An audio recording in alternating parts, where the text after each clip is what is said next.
तो जैसे कोई सब सुख सुविधा के साथ पूरा विश्व भ्रमण करने के लिए निकल पड़े, पर जो सुख, जो सहजता, जो निश्चिंतता अपने स्थान पर, अपने घर पर मिलती है, वो अन्यत्र नहीं मिलती। आप देखो, कोई आपके घर में सेवक है, आपका घर सब सुख सुविधाओं से सुसज्जित है, पर उसके पास अपनी झोपड़ी है, लेकिन अपना काम पूरा करने के बाद उसकी इच्छा होगी भाई मैं अपनी झोपड़ी में जाऊं। वो जो आपका सुख सुविधा से भरा महल है उसको सुख नहीं दे रहा, क्योंकि वो उसका नहीं है, वो अपना नहीं है। जैसे किसी अपने के संग में, किसी अपने के साथ में ही आप सहज रहते हैं, ऐसे जो स्थान आपका अपना है वहीं पर आप सुखी रह सकते हैं, वहीं पर आप निर्भय रह सकते हैं, वहीं पर आप निश्चिंत रह सकते हैं, वहीं पर आप सहज रह सकते हैं। और वो जो जीव का अपना स्थान है, वो जो अपना घर है, वो क्या है, वो कहाँ है? वो सेव्य भाव जो है वो जीव का अपना घर है। प्रभु के चरण जो हैं वो हमारा अपना घर है, वही हमारा परम ठिकाना है। इसी को पाकर वृंदावन के रसिक कहते हैं, अली किशोरी जाए कहाँ, अब बड़ो ठिकानों पायो। कि श्री जी के चरण मिल गए, श्री जी की सेवा का, श्री जी के कैंकर्य का भाव मिल गया, पहले अब मन को विश्राम मिल गया है। अब कहाँ जाना है? सब दौड़ भाग समाप्त हो गई। अब तो बस यहाँ पड़े हैं वृंदावन की रज का, वृंदावन के रुख का आश्रय लेकर, और अपने मन से कहते हैं, राख मन भरोसो तो ही पोसी हैं श्री राधे, किशोरी हित चरण शरण मिटी है भवबाधे, मिटी है भगवान। और वैसे भी यहां आरंभ में जो कहा गया कि योगेश्वर उपासनया च नित्यम, कि योगेश्वर श्री हरि की उपासना नित्य करे, भगवान की उपासना, भगवान। और मैंने कल कहा था उपासना माने यहां पूजा अर्चना किसी विधि से तात्पर्य नहीं, उपासना माने पास जाकर बैठना। प्रभु के समीप कोई कैसे पहुंचेगा?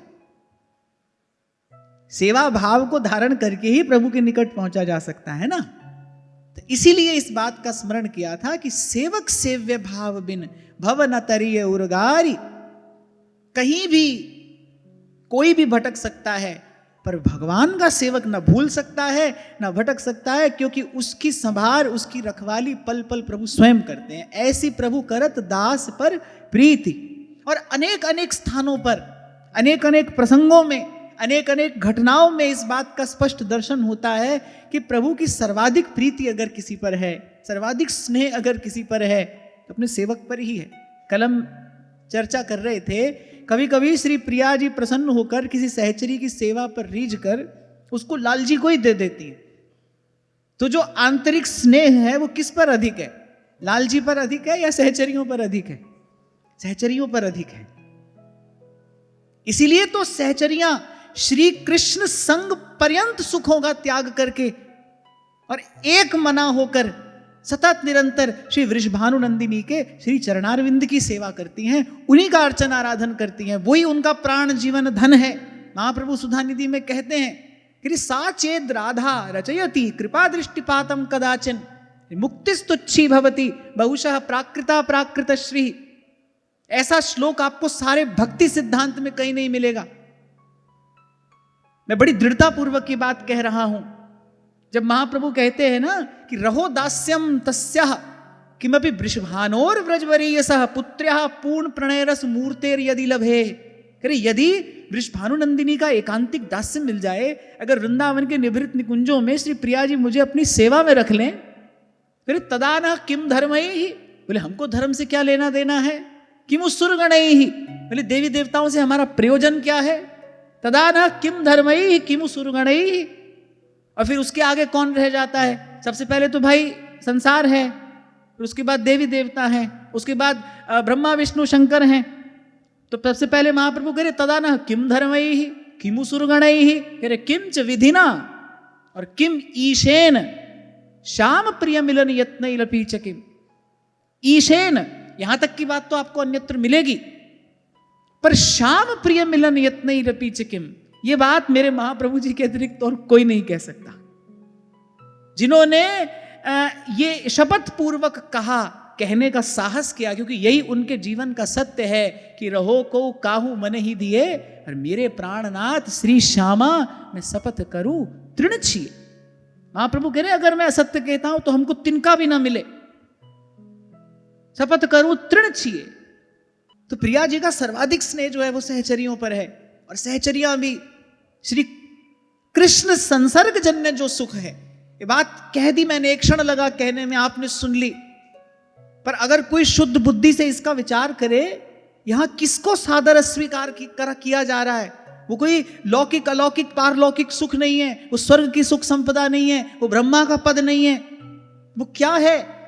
अरे ये सब त्याग कर भक्त चाहता क्या है कि रख शीस सदा तुम चरणन पे, और निज असुअन से पग धोता रहूं, और ब्रजराज तुम्हारे प्रेम में बस यूं ही निरंतर रोता रहूं। श्री कृष्ण की एकांतिक भक्ति कोई सहज बात है?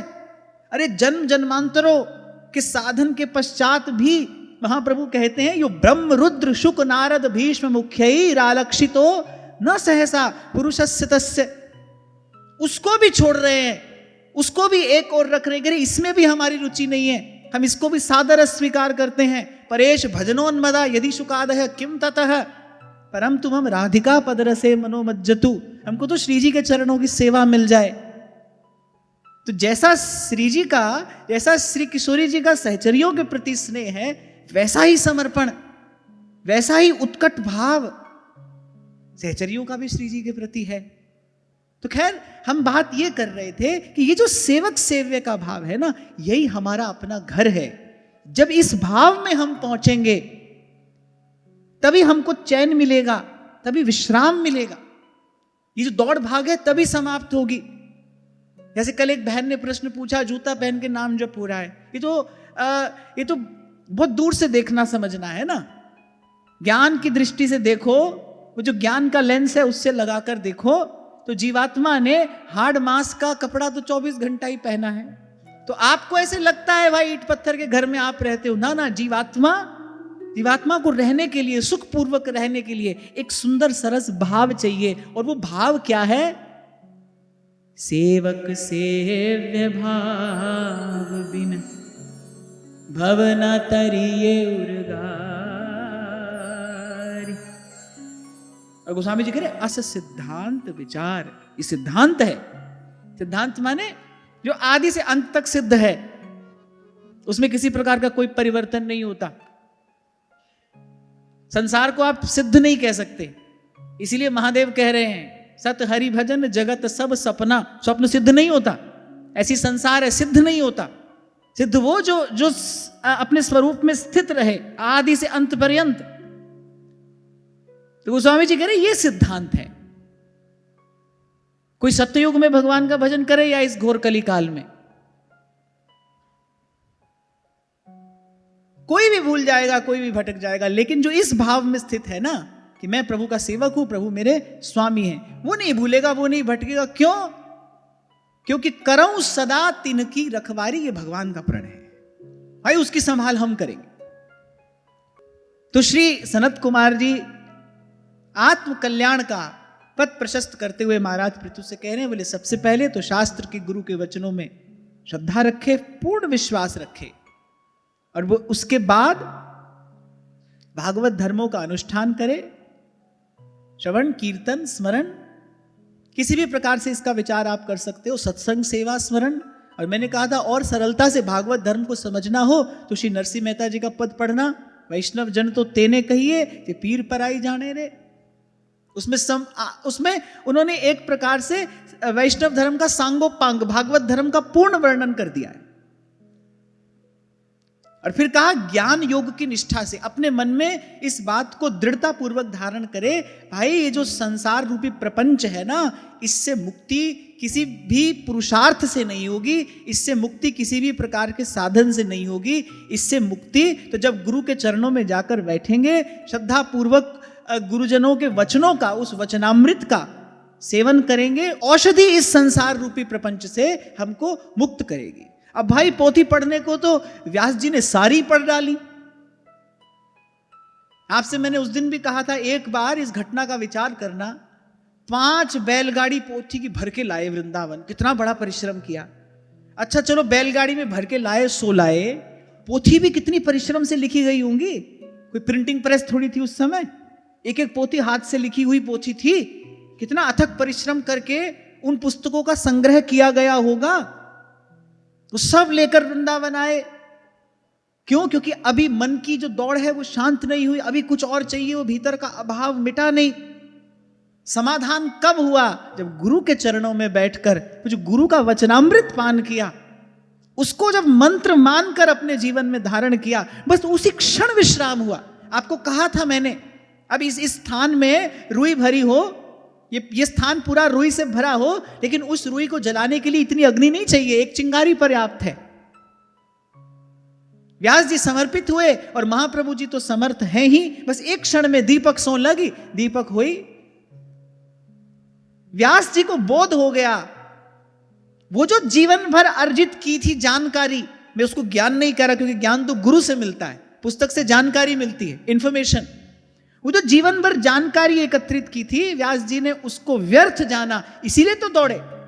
व्यास जी ने जो ये कार्य किया ना, वो सब पोथी जमुना जी में बहाई, ये व्यास जी एक प्रकार से आपको हमको सबको ये बता रहे हैं कि ये व्यास जी ने अपने पद में लिखा, बोले पढ़त जान है जी को, बोले जितना पढ़ते जाओ उतना जी का जंजाल बढ़ता चला जाएगा। चित्त भ्रमण कारणम शब्द जालम महारण्यम चित्त भ्रमण कारणम। इस बात को बड़े सरल शब्दों में हमारे श्री गोपालाचार्य जी महाराज कहा करते थे। प्रातः स्मरणीय श्री महाराज जी कहा करते थे, बोले अरे अक्षर तो काला है, काला अक्षर कैसे ज्ञान का प्रकाश देगा? ज्ञान जो है ना तो गुरु के शब्द में है।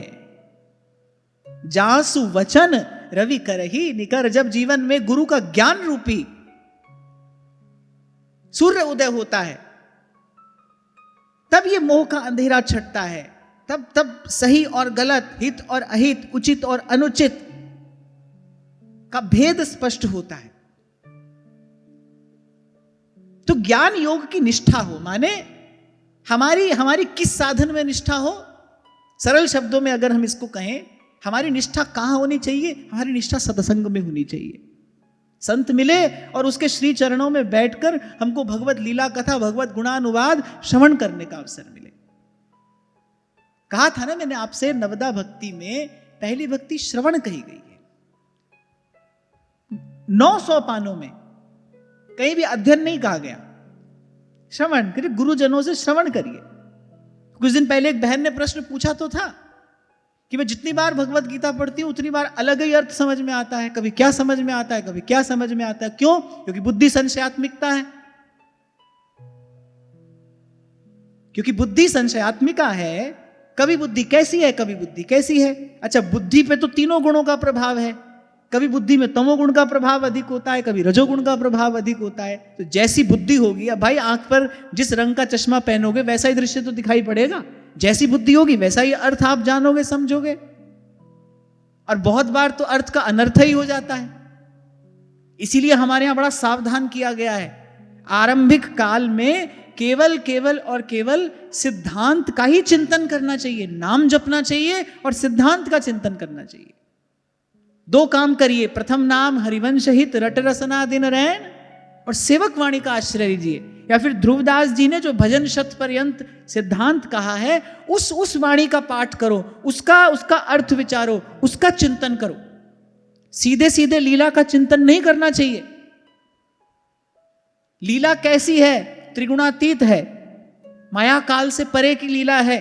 तहां न कबहू लगत है महाप्रलय की पौन। जहां प्रियालाल लीला कर रहे हैं वो वृंदावन कहां है? करे न्यारो है सब लोकते वृंदावन निज भवन।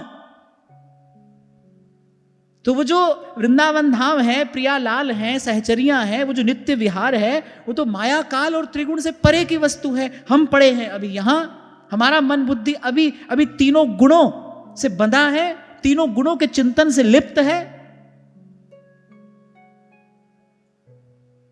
तो इससे उसका विचार कैसे होगा? इसीलिए इसका विचार करके श्री ध्रुवदास जी ने कहा, बोले पहले क्या करे? प्रथम नाम हरिवंश हित रट रसना दिन रैन, प्रीति रीति तब पाइए जब और तब का अर्थ तो समझते हो ना, कहते हो ना किसी से पहले ये करो तब हम ये करेंगे, है ना। तो यहां ध्रुवदास जी कह रहे हैं कि प्रीति रीति तब पाइए अरु वृंदावन ऐन। उससे पहले क्या करे, करे प्रथम नाम हरिवंश हित रट रसना दिन रैन। और यहां सबसे पहली बात कही गई, भाई गुरुजनों के वचनों में विश्वास रखो। अब ध्रुवदास जी कह रहे हैं ऐसा करो तो करो, और अपने मन में ये विश्वास धारण करके करो, भाई ये गुरुजनों के शब्द हैं, ये मिथ्या नहीं हो सकते। हम रटेंगे, रटते रटते क्या होगा, प्रीत की रीत हमको मिलेगी, क्योंकि ध्रुवदास जी का वचन है, प्रीति रीति तब पाइए और वृंदावन ऐन। आज जहां से चर्चा आरंभ हुई, इस जीवात्मा को अपना ठिकाना मिलेगा वृंदावन की किसी कुंज में। प्रिया जी दे देंगी कृपा करके स्थान, हमारा ठिकाना तो वही है ना, वही पहुंचना तो वही है। इससे पहले तो कहीं भी अटक ले, कहीं भी भटक ले, चैन तो मिलेगा नहीं।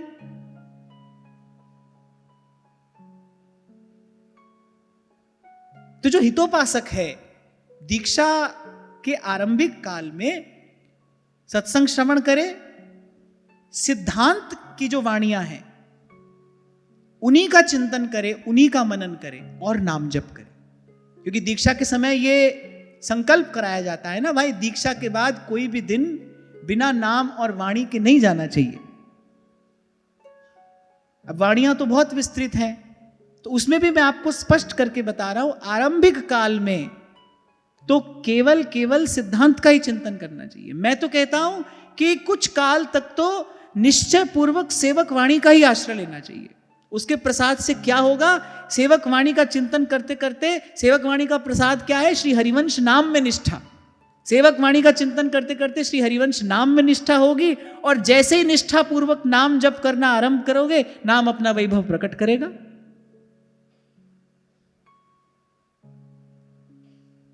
अब कोई उपासक दूसरे ही दिन सुधा निधि खोलकर बैठ जाएगा, उसको लगे भाई मैं बहुत बुद्धिमान हूं, और बस लीला चिंतन ही आरंभ कर देते हैं, तो थोड़ा इस बात का विचार करना, हम अभी खड़े कहां हैं, लीला कहां हो रही है। ध्रुवदास जी कहते कहां तू कहां वृंदा विपिन, अरे आन बन्यो भल बान। चलो ये तो बानक बन गया श्री जी की कृपा से। अब जब बानक बन गया है ना, तो भाई रसिक जनों ने जो अनुशासन हमारे लिए निश्चित किया है, गुरुजनों ने जो मार्ग हमारे लिए बनाया है ना, उसको भाई आपको मुझे ज्यों का त्यों स्वीकार करना है। कल भी मैं आपसे कह रहा था ना, उससे छेड़छाड़ करने का हमको कोई अधिकार नहीं है। हमको अपने आप को, अपने तन मन को, अपने भाव को, अपने जीवन को उस मार्ग के अनुकूल बनाना है। उसमें हमारे लिए कोई बदलाव नहीं होगा। वो मार्ग तो निश्चित कर दिया गया है, और बड़ा सीधा सरल मार्ग है। यहां आप इतने लोग बैठे हैं, और बहुत से लोग तो दीक्षित हैं ही। मैं आपसे पूछूं कि ध्रुवदास जी ने जो पहली बात कही, क्या अभी हमने अपने जीवन में उसको पूर्ण रूपेण साध लिया है? प्रथम नाम हरिवंश हित रट रसना दिन रैन। क्या दिन रात श्री हरिवंश नाम की रटन हो रही है? तो मुझे लगता है इसके अगली बात का तो अभी हमको विचार ही नहीं करना चाहिए। भाई एक कक्षा में जब तक पास नहीं होगा, दूसरी में प्रवेश कैसे मिलेगा? ऐसे थोड़ी बालक को उठाकर बैठा दिया जाता है। इसीलिए तो परीक्षा होती है कि प्रथम कक्षा में जो उसने सीखा है, कुछ योग्यता अर्जित की है, वो दूसरी कक्षा में जाने योग्य है कि नहीं। अपने मन को अवलंब देने के लिए तो एक यही बात बहुत है। हम किस मुख से हम ये कहें हमको कोई अनुभव नहीं हुआ, किस मुख से हम ये कहें कि भाई हमको जैसी सेवा हम चाहते थे वैसी सेवा हमको अभी मिली नहीं। अरे पहला काम जो आपको दिया गया है वो तो करिए। और अगर गुरु के वचनों में श्रद्धा ही नहीं है, विश्वास नहीं है, फिर तो आप किसी भी बात के अधिकारी नहीं हो। फिर तो नातर माया पंथ में फिरत जुटक कर खात। तो मैं आपको कहता हूं ना, महाराज वाणी में कहते हैं कि मनमुख आवे मनमुख जावे, और मनमुख फिर चोटा खावे, और जितने नरक सु मनमुख देखे। फिर तो आप मनमुख हो भाई, अपने मन माने आचरण से आप कहीं पहुंचना चाहते हो, पहुंच सकते हो तो पहुंचो। गुरुजनों का बताया मार्ग तो ये है। दृढ़ता पूर्वक स्मरण करिए मेरे शब्द, अगर आप कर सकें तो। कहता आया हूं मैं आपको, एक बार अपनी सारी शक्ति केवल नाम की रटन में लगाइए। जैसे प्रसाद में वस्तु बुद्धि नहीं की जाती, अपराध है, ऐसे नाम में अर्थ का विचार नहीं किया जाता है। नाम है, उसकी महिमा स्वतः सिद्ध है, प्रमाणिक है। उसकी वस्तु शक्ति को हमारे ज्ञान की कोई आवश्यकता नहीं है। हम नाम की महिमा जानते हो, नाम का प्रभाव तब भी वही है। हम नाम की महिमा न जानते हो, नाम का प्रभाव तब भी वही है। अब इसमें कोई बुद्धि लगाएगा तो बड़ा अनुचित प्रयोग हो जाएगा। अब इस बात में बुद्धि लगाते क्या होगा? इस बात में बुद्धि लगाते नामापराध हो जाएगा। नाम का अर्थ विचार करना, ये नामापराध है। वो नाम है भाई। बड़ी सुंदर बात ब्रह्मर्षि स्वामी श्री सत्यानंद जी महाराज कहते हैं, आज उनका भी अवतरण दिवस है, तो हम यहां से उनके श्री चरणों का भी पावन स्मरण करते हैं, क्योंकि भाई इस जीवात्मा की यात्रा तो उन्हीं के चरणों में प्रणाम करके आरंभ हुई। सबसे पहले उन्हीं की कृपा से राम नाम का प्रसाद मिला, संतों का संग मिला, संतों की सेवा मिली। आज उनका भी प्राकट्य दिवस है, उनका भी प्रकाश दिवस है। मैं उनके पावन चरणों का भी स्मरण करता हूं और कभी प्रयास करूंगा। बड़ी अद्भुत वाणी है उनकी, क्योंकि अनुभव की वाणी है। जैसे हमारे चाचा जी कहते हैं ना, अक्षर धुर की पाल की आई रसकन लैन, ऐसे महाराज स्वयं कहा करते थे कि मैंने केवल कलम चलाई है। ये वाणी देवद्वार से अवतरित हुई है, और उस वाणी के शब्द इस बात का प्रमाण है कि वस्तुतः वो देवद्वार से अवतरित हुआ कृपा प्रसाद ही है। तो श्री स्वामी जी महाराज अमृतवाणी में कहते हैं, यथा वृक्ष हो बीज से, जलरज ऋतु संयोग, पाकर विकसे क्रम से, त्यों मंत्र से योग। अरे मंत्र जो है वो मिलन कराने वाला है, मंत्र से योग। कभी भी बीज की सुंदरता का विचार नहीं किया जाता। कभी नहीं आप देखेंगे कि भाई बीज देखने में सुंदर है कि नहीं, कैसा है। बीज बीज है, उसमें वृक्ष की संभावना है।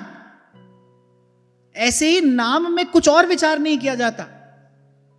नाम का अर्थ क्या है, नाम जपने से क्या होगा, होगा कि नहीं होगा, यही सब बातें नाम के प्रसाद से वंचित करने वाली हैं।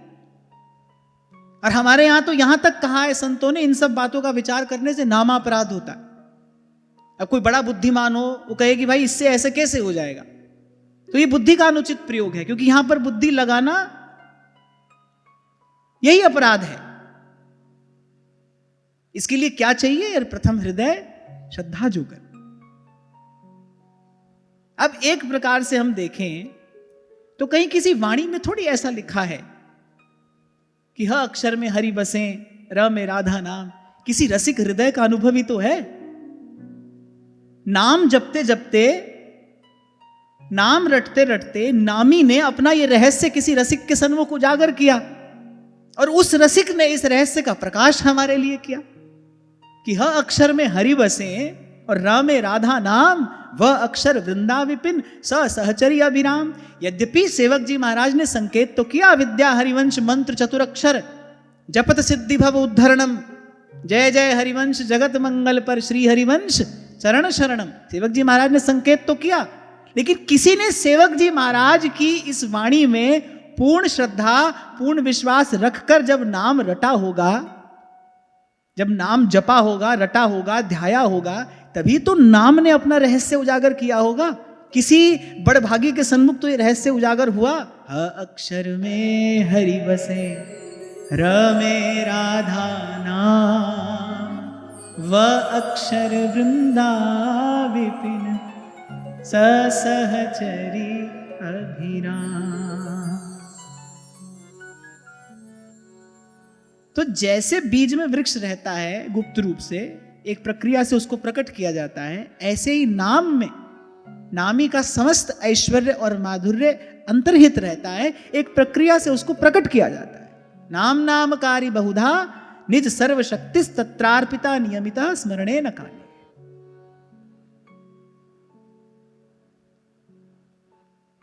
तो आज ये चर्चा हुई और चर्चा चलते चलते यहां आई, तो बड़े बड़े काम की बात हम सबके हाथ आती है कि अगर हम श्री महाप्रभु जी के मार्ग पर चल रहे हैं, तो भाई पहले हम सबसे पहला कार्य करें जो हमको सबसे पहला कार्य करने के लिए कहा गया है। और वो पहला कार्य क्या है? सब गाइए। प्रथम नाम हरिवंश हित।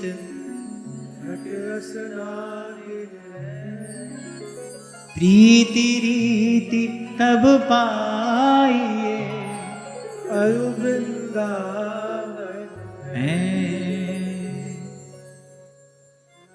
और फिर सेवक जी महाराज ने तो कहा है कि ये नाम ही मंत्र है। अरे मंत्र चतुरक्षर, जैसे 4 अक्षर का मंत्र है।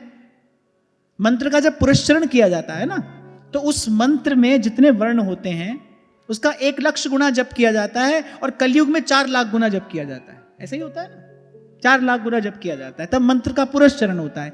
जैसे 18 अक्षर का अगर मंत्र है, अष्टादशाक्षर मंत्र अगर है, तो कितना जप करना पड़ेगा?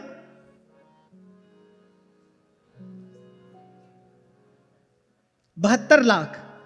72 लाख आप उस मंत्र का जप करेंगे तो मंत्र का पुरस्चरण होगा, माने मंत्र सिद्ध होगा, मंत्र की शक्ति जागृत हो जाती है।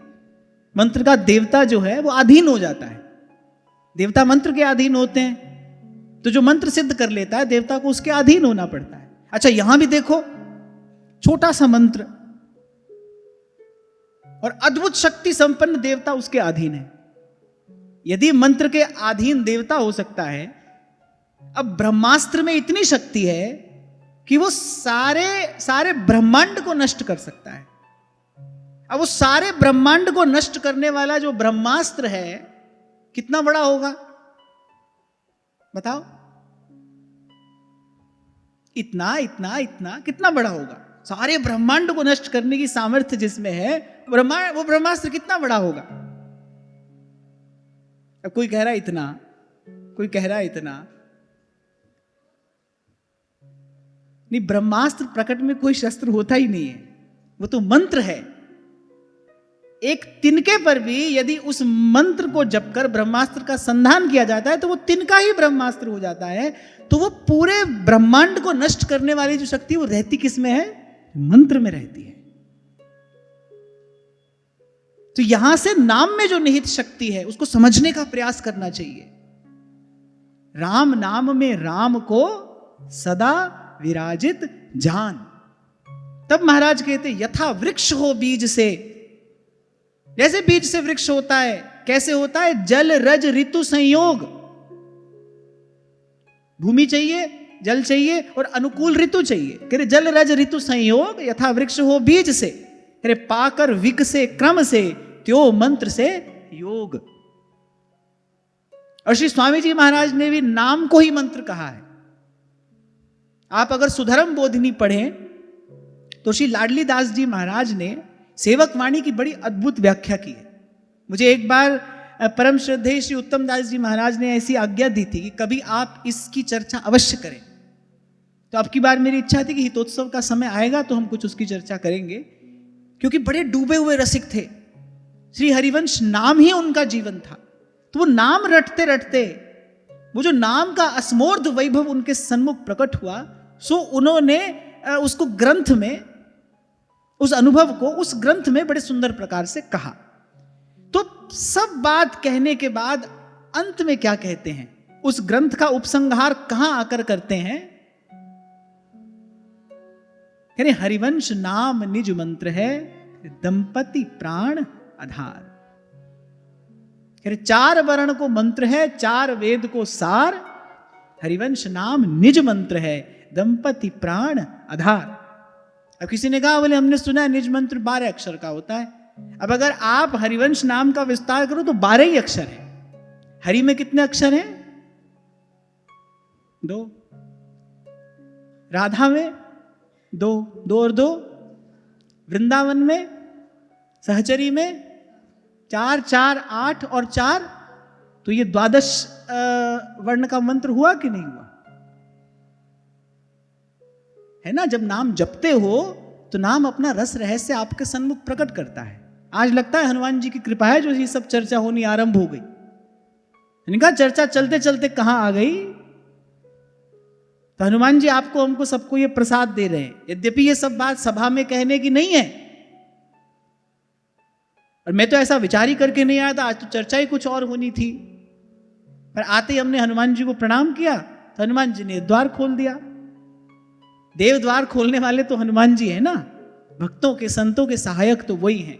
और भाई अगर मैं कथा सत्संग की सेवा की बात करूं तो हमारे तो भाई पहले दिन से जजमान हनुमान जी हैं, वही हमारी कथा सुनते आ रहे हैं। सबसे पहली कथा श्री हनुमान जी को ही सुनाई थी और तब से किसी ना किसी प्रकार से किसी ना किसी रूप में हनुमान जी हमारे संग हैं, संग ही कथा सुनने के लिए आते हैं। हनुमान जी संग हैं, हनुमान जी सहाई हैं। इसलिए मेरा तो बड़ा विश्वास है इस भाव में, साधु संत के तुम रखवारे, असुर निकंदन राम दुलारे, अष्ट सिद्धि नवनिधि के दाता, असबर दीन जानकी माता। तो ये विचार करते हुए आगे बढ़े कि श्री महाप्रभु जी की कृपा से अगर नाम मिल गया है, अब हमारी पूर्ण निष्ठा जो हो बस वो उसी नाम की रटन में हो। नाम रटत आई सब सोही।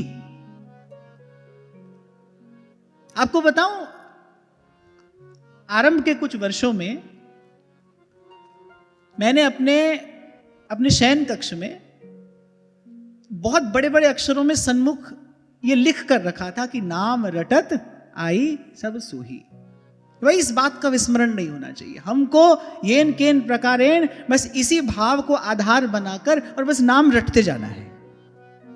अब भाई मन है, और जो साधन का जो आरंभिक काल होता है उसमें तो मन की उछल कूद और अधिक हो जाती है। आप कहते हो ना कि जब जप करने बैठते हैं तो और अधिक बुरे विचार आते हैं। ऐसा विचार जो कभी नहीं आता वो भी जप करते समय आता है, ध्यान करते समय आता है। जब आप साधन आरंभ करते हैं तो मन की चंचलता, विचारों की तीव्रता बढ़ती है। तो वो समय था। और भाई आप तो आज झट गाड़ी उठाते हो और वृंदावन आ जाते हो। हमारे पास तो भाई ऐसी सुविधा भी नहीं थी, ऐसा साधन भी नहीं था। ये तो हमारे श्री महाराज जी की मुझ पर बड़ी कृपा रही। बहुत समय मुझे महाराज जी ने दिया। उपासना का रहस्य, संप्रदाय का रहस्य। महाराज जी बड़े दयालु हैं और पहले ही दिन से महाराज जी की मुझे कृपा, उनका ही सानिध्य प्रसाद मुझे मिलता रहा है। मैं फोन करता था और कितने भी व्यस्त हो महाराज जी, मैं फोन करता था और महाराज जी आधा घंटा 1 घंटा फोन पर ही मुझसे बात करते थे। कौन था मैं, एक बालक ही तो आया है वृंदावन। पर ऐसा ही संतों का स्वभाव होता है भाई, ऐसी ही संतों की दयालुता होती है। और महाराज जी ने उस समय मेरे भाव का पोषण किया। क्यों? क्योंकि भाई अनेक अनेक प्रश्न उठते थे। फिर श्री जी की सेवा आ गई। अब सेवा से संबंधित भी अनेक अनेक बातें हैं, कहाँ जाऊं, किससे पूछूं। मन में ये भी डर रहता था भाई कुछ गलत ना हो जाए, कुछ अनुचित ना हो जाए। तो सत्संग ही सहाय हुआ। पर एक बात जो तब से लेकर आज तक इस जीवन का आधार बनी रही, मैं अपने बहुत हृदय की बात आज मैं आपसे कह रहा हूं। एक बात जो इस जीवन का आधार बनी रही, जिसने यहां तक पहुंचाया, एक बात यही है, नाम रटत आई सब सो। और कोई विचार नहीं करना भाई, बस नाम रटते चले जाना है। वृंदावन के रसिक संत कहते हैं, कोई ये समझे ना समझे, हमको इतनी समझ भली है, ठाकुर हमरे नंद लला है, ठाकुर हमरे नंद लला है, ठकुरानी वृषभानु लली है। तो ऐसे ही कोई कुछ कहता रहे, कोई कुछ करता रहे, हमको इतनी समझ भली है भाई। हमको बड़ी कृपा से, बिना कृपा श्री राधा रानी क्यों शरण हितजू की पावे। श्री जी ने कृपा किया, हमको महाप्रभु के चरण शरण मिल गई है। हमको ये नाम मिल गया है, चिंतामणि हरि नाम है, सफल करे सब काम।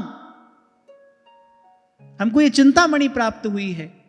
अब तो बस एक ही जीवन व्रत है कि नाम रटत आई सब सोही, मन क्रम वचन कहो नित टेरै, श्री हरिवंश प्राण धन मेरे। क्योंकि भाई अभी त्रिगुण के अधीन ये मन है, गुण प्रभावित करता है, तो वाणी का विचार, वाणी का चिंतन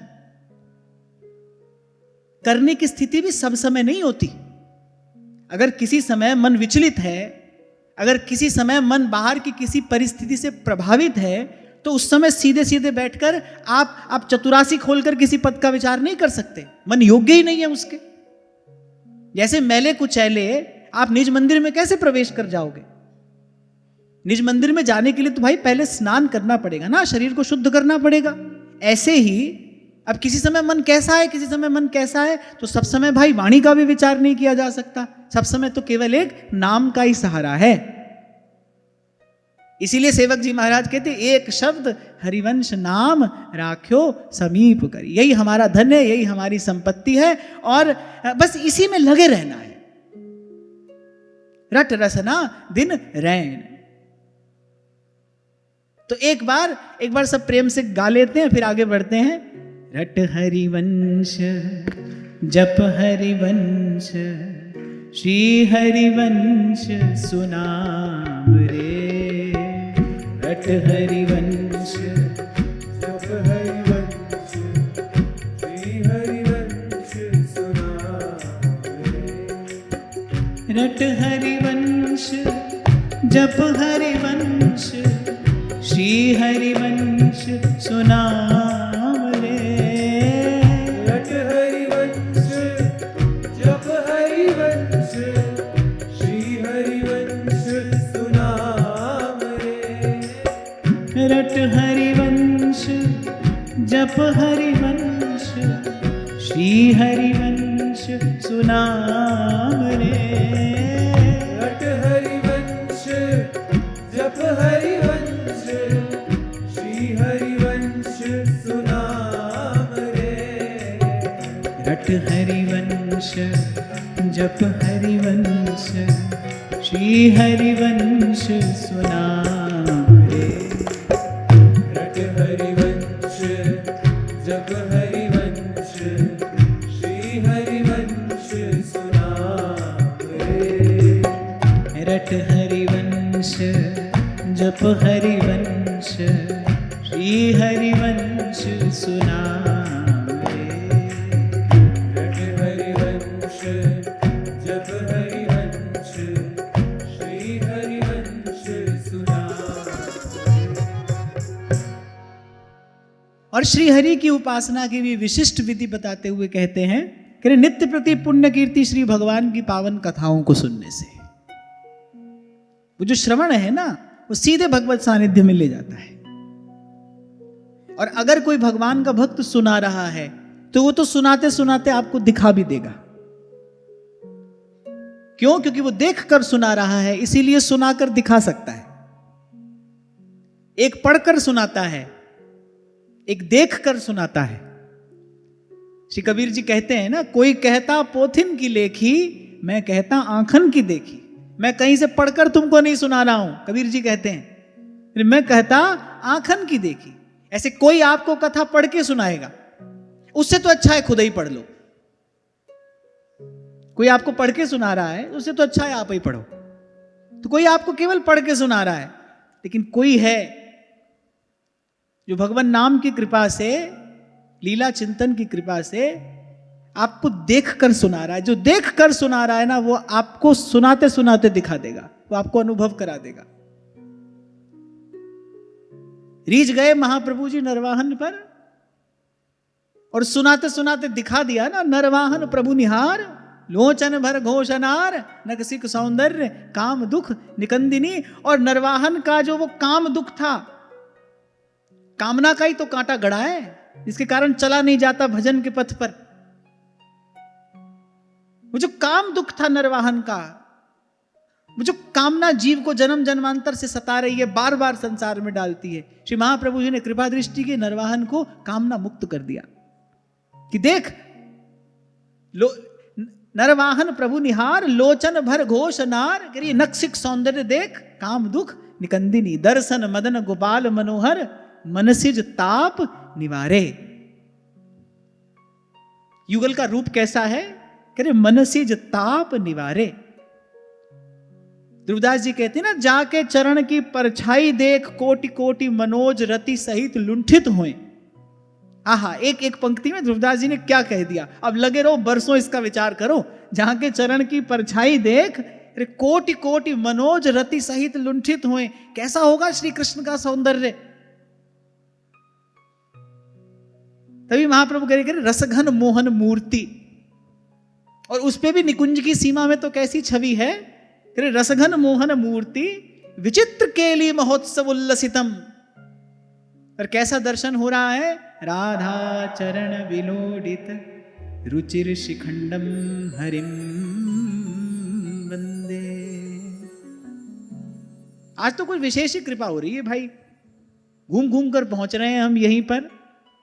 फिर रसघन मोहन मूर्ति और विचित्र केली महोत्सव उल्लसितम। और वो विचित्र केली क्या है। वो विचित्र केली क्या है। जैसे थोड़ा सा पर्दा हटा दिया हो महाप्रभु जी ने, थोड़ा सा आवरण हटा दिया हो, या फिर एक झरोखा खोल दिया हो कि देखो ये विचित्र केली यहां हो रही है। क्योंकि तीनों लोकों में तो जय श्री हित हरिवंश प्रताप रूप गुण वय बल श्याम उजागर, तीनों लोकों में तो इनकी प्रभुता सिद्ध है। अखिल लोक ब्रह्मांडन में जिनकी ठकुराई है वो सबसे बड़े हैं। वो सबसे बड़े हैं। और किसी ने इनको अपनी बड़ाई दिखाने का प्रयास किया है तो देखो ब्रह्मा जी की क्या दशा हुई। ठाकुर जी ने कहा भाई हम बालक से दिख रहे हैं, बालक हैं थोड़ी। हमारी इच्छा है हम बालक से दिख रहे हैं, और बालक हैं थोड़ी। तो तुम्हारे भी पिता हैं हम तुम्हारे भी पिता हैं। अच्छा एक और बात, वैसे भगवान जो हैं वो ब्रह्मा जी के पिता नहीं है, दादा हैं। बोली बेटा मैं तेरा दादा हूं और तू मुझे अपना पोता समझ रहा है, मुझे माया दिखा रहा है यहां पर। तो तू सबसे बड़े हैं। जैसे हित हरिवंश प्रताप रूप गुण वह बल श्याम उजागर। अब कोई सोचे कैसे दादा हैं। ब्रह्मा जी की उत्पत्ति कहां से हुई है। ये श्रीमन नारायण की नाभि कमल से ब्रह्मा उत्पन्न हुए हैं ना। और नारायण कौन है। वो अंश हैं। एतेश चांस कला पुंसः कृष्णस्तु भगवान स्वयं। श्री कृष्ण स्वयं भगवान है, वो अंश हैं। तो श्री कृष्ण तो दादा हुए। अब ब्रह्मा ठाकुर जी ने कहा बोले दादा से लग तो तू रहो भैया, पर दादा तो मैं ही हूं और सबको दादा हूं मैं। तो बहुत बड़े हैं। लेकिन यहां कुछ विचित्र घटना घट रही है। जय श्री हित हरिवंश प्रताप रूप गुण वय बल श्याम उजागर। और महाप्रभु आवरण हटाते हैं कि कोई यहां देखो, जहां की भ्रू विलास बस पसुरिव दिन विथकित रस सागर रसघन मोहन मूर्ति विचित्र केली महोत्सव उल्लसितम। राधा चरण विलोडित रुचिर शिखंडम हरिम वंदे रुचिर शिखंडम हरिम वंदे।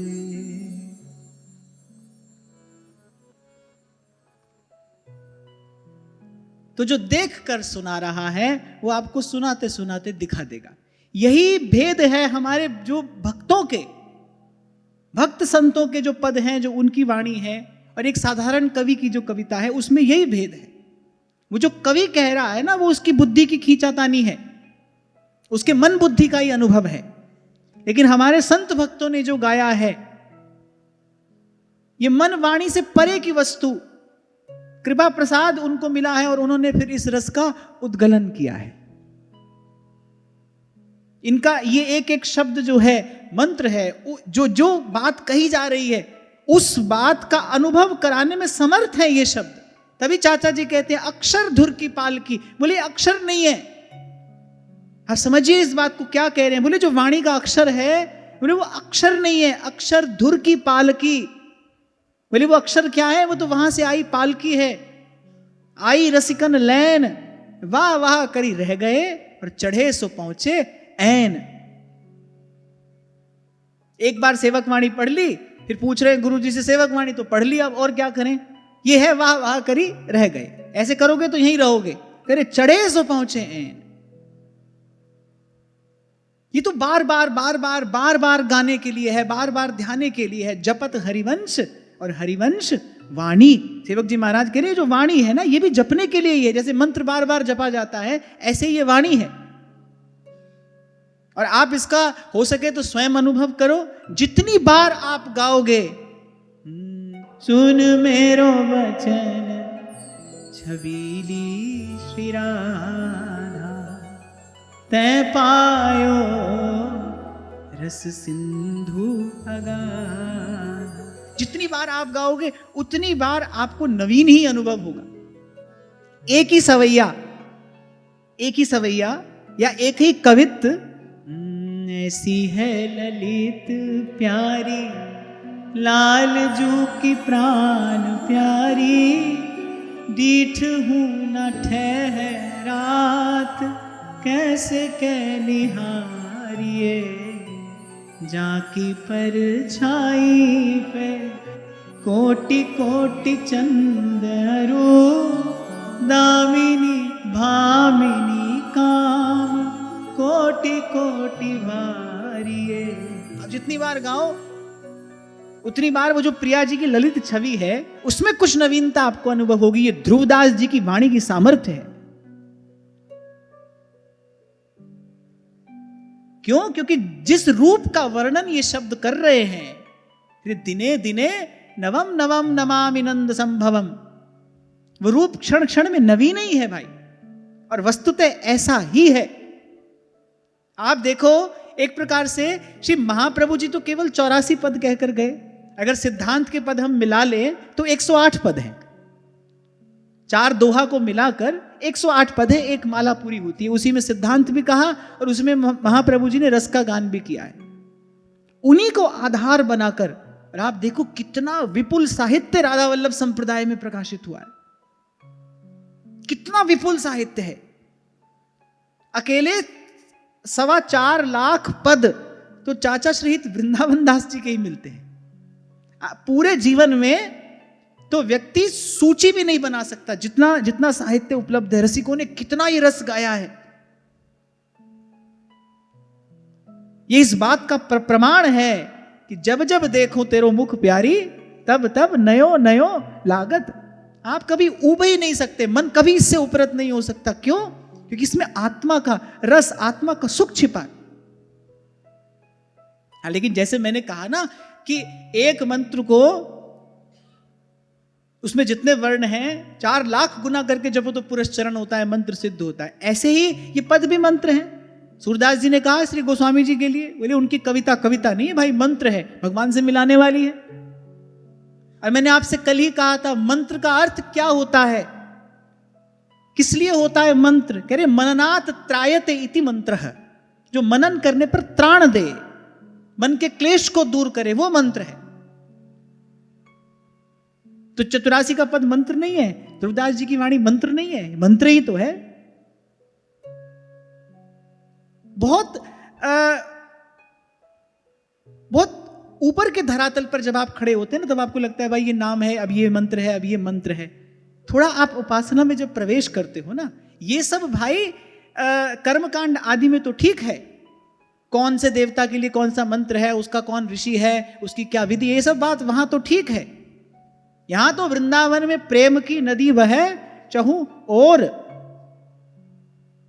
यहां तो सहचरियां दिन रात एक ही बात का चिंतन मनन करती है ना, और वो क्या है? प्रिया लाल का सुख।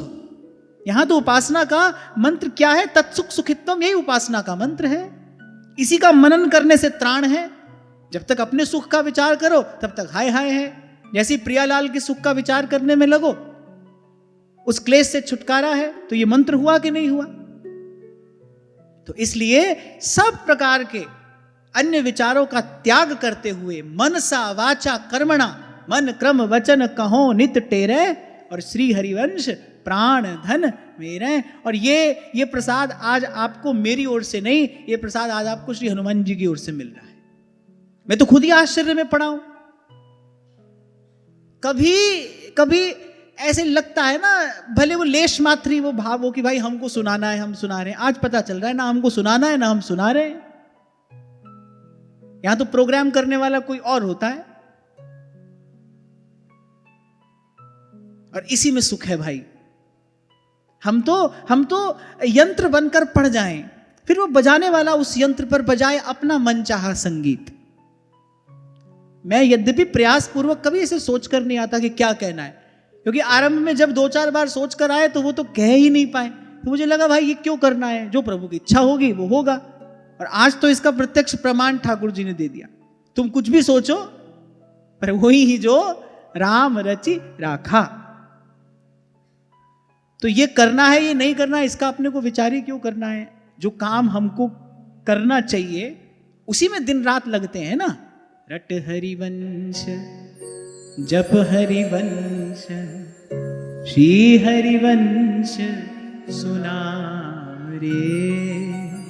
रट हरिवंश जप हरिवंश श्री हरिवंश सुना।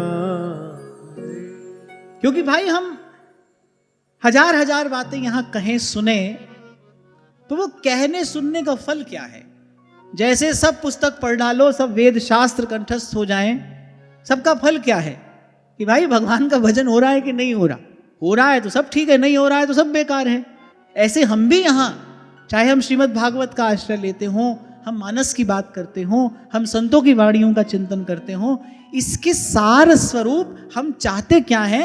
श्री हरिवंश नाम पद प्रीति। भाई नाम में हमारी निष्ठा हो जाए, नाम में हमारी रुचि हो जाए, सत्संग सेवा और सुमिरन इसके प्रति हमारी दृढ़ निष्ठा हो।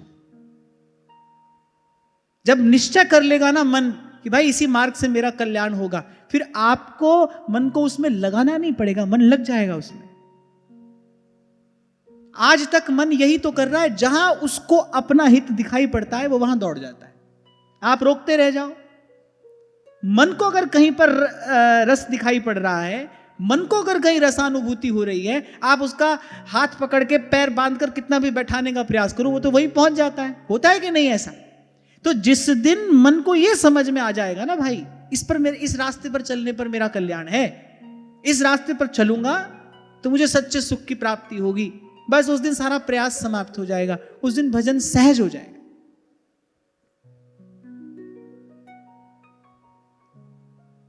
और यहीं तक हमको पहुंचना है। अभी हम प्रयास कर रहे हैं, करते ही रहना है, करते रहना पड़ेगा। चाहे सरल लगे, चाहे कठिन लगे, चाहे मन लगे, चाहे मन न लगे, चाहे रुचि हो, चाहे रुचि न हो, पर अभी तो भाई करना पड़ेगा। ये छोड़कर कहां जाएंगे। कहा था ना मैंने आपसे, मान लो संसार की ओर जाने वाला रास्ता आज सरल दिखाई पड़ता हो, आपको लगे भाई ये रास्ता तो कठिन है, वो रास्ता सरल है।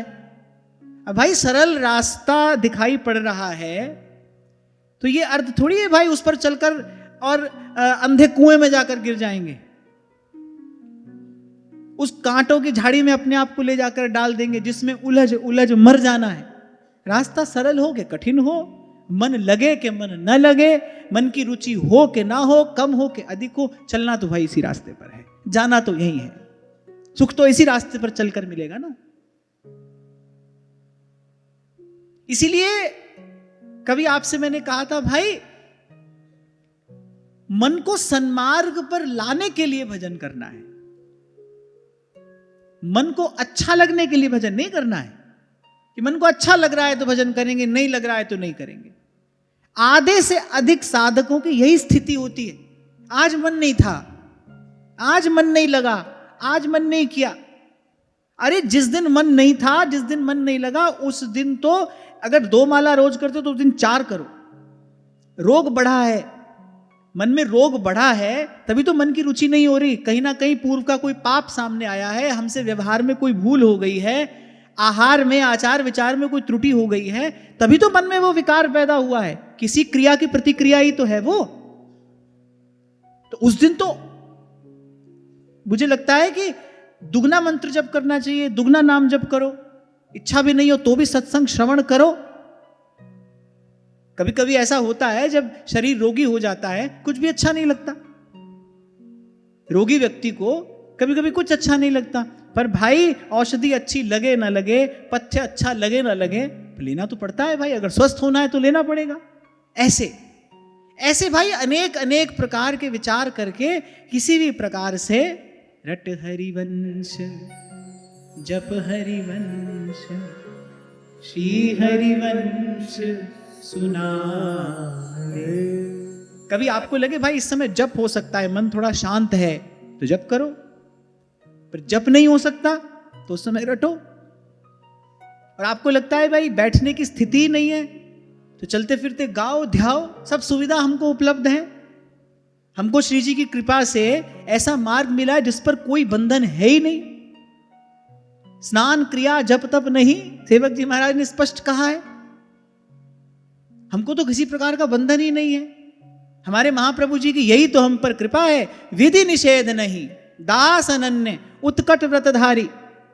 बस हमको एक भाव में हमेशा बने रहना है, श्याम श्यामा सदा हमको प्यारे रहे, हम इन्हीं के रहे, ये हमारे रहे। इस भाव में हमेशा रहना है। और एक और बात मैं आपको एक साधक के रूप में कह रहा हूं, जितनी भी कठिनाइयां हैं वो आरंभ के थोड़े समय के लिए। जैसे एक व्यक्ति जिसको बिल्कुल भी परिश्रम का अभ्यास नहीं है, माने उसके शरीर को परिश्रम करने की आदत ही नहीं, अब उस व्यक्ति को व्यायामशाला में डाल दो। अब आरंभ का कुछ काल तो भाई बड़ा कठिन होता है, ये तो हमने देखा है। वो तो बड़ा कठिन समय होता है, शरीर का एक एक अंग दुखता है। मुझे याद है जब जिस दिन पहले दिन हम व्यायाम करने के लिए गए थे, तो जब वापस लौट कर आए तो हमको भोजन शंभू जी ने कराया था। अपने हाथ से तो आप ग्रास लेकर मुख में भी नहीं डाल सकते, ऐसी ऐसी स्थिति हो गई थी। और कुछ काल तक वैसा ही रहता है। लेकिन वो सब पीड़ा, वो सब कष्ट अगर आप झेल लेते हैं, और जैसे ही शरीर को परिश्रम का अभ्यास होने लगता है, जैसे ही वो परिश्रम शरीर के लिए सहज होने लगता है, फिर एक समय ऐसा आता है शरीर उस परिश्रम के बिना नहीं रह सकता। उस परिश्रम में उसको सुख मिलने लगता है, उस परिश्रम में उसको आनंद मिलने लगता है। जैसे किसी शूरवीर को युद्ध क्षेत्र में मिला घाव सुख देता है, उसको वो पीड़ा नहीं देता। दूर से देखते व्यक्ति को लगता होगा कितना गहरा घाव है, वो उसको देखकर प्रसन्न होता है। वो उसके शौर्य का पुरस्कार है जो उसको रणभूमि ने दिया है। जो वास्तविक शूरवीर होता है उसको कभी भी घाव दुख नहीं देता, उसका घाव उसका श्रृंगार है, उसको उसके शौर्य का पुरस्कार मिला है। वीर व्यक्ति कहता तो है भाई कि अगर युद्ध क्षेत्र में मातृभूमि के काम आ गए तो उसको क्या कहते हैं, मृत्यु नहीं कहते, उसको वीर गति कहते हैं, उत्तम गति उसको कहा जाता है। आप भारत का इतिहास पढ़िए, जिन योद्धाओं को अपने जीवन काल में कभी युद्ध करने का अवसर नहीं मिला, वो निराश हो जाया करते थे। हमारा शौर्य, हमारा पराक्रम किस काम आया, मातृभूमि के काम ही नहीं आया। क्यों? क्योंकि तन मन को उसका अभ्यास हो गया है। ऐसे ही जैसे शरीर को परिश्रम का अभ्यास हो जाता है, शरीर को उसमें सुख मिलने लगता है। अच्छा, खूब वर्षों के अभ्यास के बाद भी कभी कभी इंजरी हो जाती है, यहां वहां पीड़ा होती रहती है, ये सब चलता रहता है, लेकिन फिर वो कष्टदायक नहीं होता, वो अब अपितु उत्साह को और बढ़ाने वाला होता है। ऐसे ही आप भजन करना आरंभ करोगे ना, तो भाई भजन का अभ्यास तो मन को है नहीं, कब से नहीं है, सदा से नहीं है। अब आपने उसको ये मार्ग दिखाया है, अब आप खींचतान के मन को उसमें ला रहे हो। भाई पहले तो भाई अंग अंग दुखेगा। खरो ही कठिन है भजन डिंग ढरिबो, तमक सिंदूर मेल माथे पे साहस सिद्ध सती को सो जरिबो।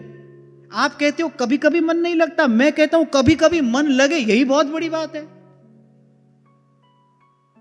आप इससे दुखी हो रहे हो, कभी कभी मन नहीं लगता, अरे मैं कहता हूं कभी कभी लग रहा है ना, ये तो बहुत बड़ी बात है। कभी भी ना लगे तो भी करना है। मैं कहता हूं कभी भी मन ना लगे तो कुएं में थोड़ी गिर जाओगे जाकर, तो संसार से थोड़ी लिपट जाओगे जाकर, तो भी रास्ता तो यही है, चलना तो इसी पर है। समझ आ गई ना बात? तो ये शिकायत तो आज के बाद कभी करनी ही नहीं।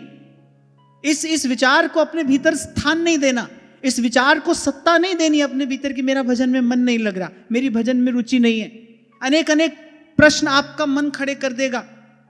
अभी कल ही एक बहन ने प्रश्न किया, दीक्षा के बाद वृंदावन धाम आना नहीं हो पाया, तो क्या श्री जी मुझसे प्रेम नहीं करते? क्या मैं कभी भजन कर पाऊंगी? क्या कभी मुझे धाम की कृपा मिलेगी? अब ये क्या है?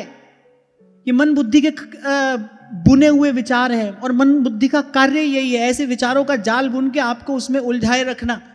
मैं आपसे एक प्रश्न करता हूं, आपने कहा दीक्षा के बाद वृंदावन नहीं आ पाई, और मैं आपसे यह कहूं कि अगर दीक्षा के लिए भी ना आ पाते तो क्या होता?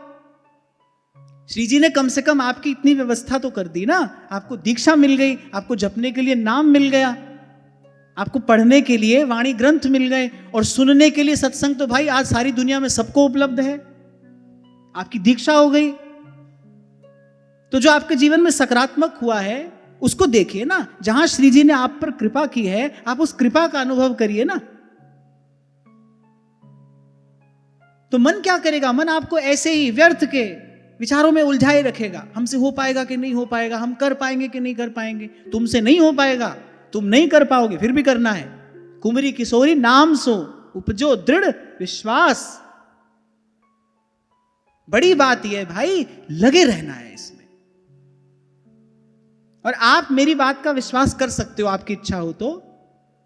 ये साधक जीवन का अनुभव मैं आपसे कह रहा हूं। वो जितनी सारी कठिनाई है ना, वो भाई आरंभ के कुछ काल की है। जो शुरुआत का थोड़ा सा समय होता है ना, वो उतनी देर की कठिनाई है। सब द्वंद्व दुविधा सब उतनी देर के लिए ही है। उस समय धीर गंभीर होकर यदि आपने वो सब सह लिया,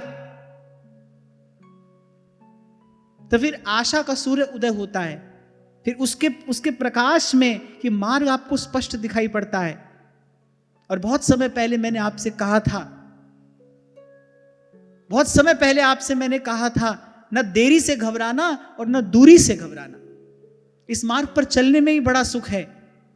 श्रवणम कीर्तनम विष्णोः स्मरणम पाद सेवनम अर्चनम वंदनम दास्यम सख्यम आत्मनिवेदन। इसी को तो कहते हैं द्वार धनी के पड़ रहो और धक्का धनी का खाओ। कौन सा धक्का मिलता है यहां पर? भाई पड़े हैं पर ठाकुर जी नहीं देख रहे हमारी ओर, यही धक्का है बस। और कोई आपको यहां से उठाकर पटक थोड़ी रहा है। यहां कौन सा धक्का मिलता है? बस यही धक्का मिलता है। अपनी ओर से खूब लगे हैं, जब भी कर रहे हैं, सेवा भी कर रहे हैं, सत्संग भी सुन रहे हैं, परिक्रमा भी लगा रहे हैं, नियम पालन भी कर रहे हैं, सब कर रहे हैं, पर स्वप्न में भी श्री जी का दर्शन नहीं हो रहा, कोई झलक हमको नहीं मिल रही। इतना वृंदावन के विषय में पढ़ते हैं, हमको तो कोई अनुभव नहीं हो रहा। बस यही धक्का पड़ रहा है। इस धक्के को खाइए। द्वार धनी के पड़ रहो और धक्का धनी का खाओ। एक दिन धनी निवाजी है, द्वार छाड़ नहीं जाओ। अब यहां आए हो, ये द्वार मिला है, द्वार नहीं छोड़ना। माने मन से कहीं और ना चले जाना, मन से निराश मत हो जाना। जैसे अंग्रेजी में कहते हैं ना, don't give up. Give up नहीं करना है। और मैंने कहा कि आप पर तो बड़ी कृपा है। आप कहते हो कि कभी कभी मन नहीं लगता। अरे कभी भी ना लगे तो भी करना पड़ेगा। हम भाई जन्म जन्म के रोगी हैं। अब औषध खाए और पथ करे ताकि बेदन जाए। कबीर कहते हैं, राम नाम की औषधि और सदगुरु दई बताए, औषध खाए पथ करे ताकि वेदन जाए। खोलो अपने दिमाग की खिड़की। तुमसे एक सवाल पूछता हूं। जब तुम ये कहते हो मुझे कोई अनुभव नहीं हुआ, अर्थात भीतर कहीं ना कहीं सूक्ष्म रूप में ये भाव है ना, भाई बहुत भजन मैंने कर लिया, मैं अधिकारी हो गया, मुझे अब तक अनुभव क्यों नहीं हुआ? कहीं ना कहीं ये भाव है ना। ये प्रश्न आता ही क्यों है? कहां से आया है ये प्रश्न? भाई हमको तो कोई अनुभव नहीं हुआ, हम पर तो कोई कृपा नहीं हुई। कौन हो तुम? क्यों हो जाए अनुभव? बुरा मत मानना, और मानो भी तो मानो। सीधा सच्चा प्रश्न है। और मैं आपसे ही नहीं, मैं तो अपने आप से भी कह रहा हूं। हम सब बैठे हैं यहां पर। किसको हो जाए अनुभव? क्या साधन कर लिया आपने? क्या? कल ही महाराज जी ने मुझे बड़ी सुंदर बात बताई, मुझे याद आ गई। महाराज जी कह रहे थे कि एक सूफी फकीर की जीवनी में पढ़ रहा था, तो उस सूफी फकीर ने कहा कि जैसे ही व्यक्ति को यह लगता है, जैसे ही बंदे को यह लगता है कि बस अब मेरी बंदगी कबूल हुई और अब रब मिलेगा, बोले उसी समय रब पासा पलटता है और उसको मिलने वालों की कतार में सबसे पीछे ले जाकर खड़ा कर देता है। उसी समय और मैं बड़ी विनम्रता पूर्वक कह रहा हूं भाई, मैं किसी योग्य नहीं हूं, आप अपने मन में कोई भ्रम ना पालना, पर धाम की कृपा है, संतों गुरुजनों की कृपा है, ठीक ऐसा ही होता है। ऐसे लगता है कि बस ये झीनी सी चादर हटेगी और वो सामने नित्य विहार का अनुभव होगा, और फिर श्री जी कोई लीला करती हैं, फिर श्री जी कोई कौतुक करती हैं, और फिर कबहू मन इत उत चल जात, और बड़ी देर तक ये चलता रहता है। पर अरे कम से कम किसी ना किसी भी प्रकार से लगे तो उनके साथ में हुए हैं ना। उन्होंने संसार का प्रपंच तो छुड़ा दिया, हमको संसार की गलियों में भटकने के लिए तो नहीं छोड़ा। जहां काम क्रोध मद लोभ सब नाथ नरक के पंथ, जहां से हर रास्ता पतन की ओर ही जाता है। अरे कम से कम वहां से तो निबेड़ा कराया, शाम निबेड़ो सब सो झगड़ो, अरे यहां लाकर तो छोड़ दिया है। सन्मुख मरुत अनुग्रह मेरो, भगवान की कृपा की बयार में यहां तक तो आ गए। मैंने प्रश्न पूछा, उत्तर नहीं दिया आपने। कौन कहता है ये मुझे अब तक कुछ मिला नहीं, कभी दर्शन नहीं हुआ, कभी अनुभव नहीं हुआ? क्या किया है भाई आपने? जो कर करके थक गए, हार गए, वो कहते हैं ना मैंने कुछ है किया। जिन्होंने जान लिया वो कहते हैं ज्ञान ध्यान किच कर्म न जाना और सार न जाना तेरी। मैं प्रभु को जानता हूं ऐसा तो कोई कह ही नहीं सकता। इदमित्थम कही जाए न सोई, मैंने कुछ जान लिया है, ये कहने वाला तो नितांत मूर्ख है, उसकी बुद्धि जड़ है, उसका मन मूढ़ है। अरे हम यहां पड़े हैं, यही बोनस है हमारे लिए, तो हम तो इसके भी अधिकारी नहीं है। इस विचार से पड़े रहोगे यहां धाम का आश्रय लेकर, जो भी टूटा फूटा साधन हो रहा है वो करते रहोगे, तो एक दिन धनी निवाज है, एक दिन श्री जी कृपा करेंगे। और वो कृपा भी क्यों करेंगे? क्योंकि हम पढ़े हैं ऐसे ना, इसलिए नहीं। वो किस लिए करेंगे कृपा? क्योंकि सहज स्वभाव पर्यो नवल किशोरी जू को मृदुता दयालुता कृपालुता की राशि है। नेक हूँ नारिस के हूँ भूले हूँ न होत सखी, रहत प्रसन्न सदा ही ये मुख हासी है। ऐसी सुकुमारी प्यारे लाल जू की प्राण प्यारी, धन्य धन्य धन्य जेल ये उपासी है। हित ध्रुव और सुख देखियत जहाँ लगी, सुनियत ताहाँ लगी, सब दुख पासी है। जैसे कभी कोई कहता है ना हमसे भजन नहीं होता, तो तुम कोई शंकर जी हो, तुम नारद जी हो, तुम सनकादिक हो, कैसे हो जाएगा तुमसे भजन? महाराज पृथु ने अपनी स्तुति के आरंभ में यही तो कहा, ब्रह्मा जी जैसे आपकी स्तुति करने वाले हैं, मैं क्या आपकी स्तुति करूं? बोले त्रिलोकीनाथ भगवान शंकर के जैसे आपका ध्यान करने वाले हैं, मैं क्या आपका ध्यान करूं? इंद्र जैसे आपके सेवक हैं, मैं क्या आपकी सेवा करूं? आप तो ऐसे कह देते हो भजन नहीं हो रहा, जैसे जैसे भजन ऐसे ही बाग में लगा कोई फल है आपको नहीं मिला, ऐसे होता है क्या? अरे जब रीझ जाते हैं भगवान, जब दे देते हैं अपने आप को, तब भजन होता है। सुख तेरा दिता लइए, सुख तेरा दिता लइए। ईमानदारी से अपनी ओर देखो तो भैया मौज ही मौज है।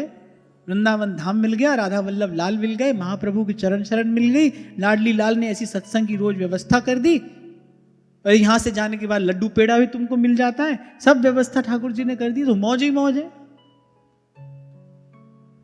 तो आनंद में रहो, आपके मुख से मुस्कान कभी जानी ही नहीं चाहिए, और बस ऐसे ही प्रसन्न मन से वृंदावन रहने के लिए यही योग्यता चाहिए। ये श्री जी का धाम है, फूल जहां तहां देखिए श्री वृंदावन माही द्रुम बेली खग सहचरी बिना फूल को ना।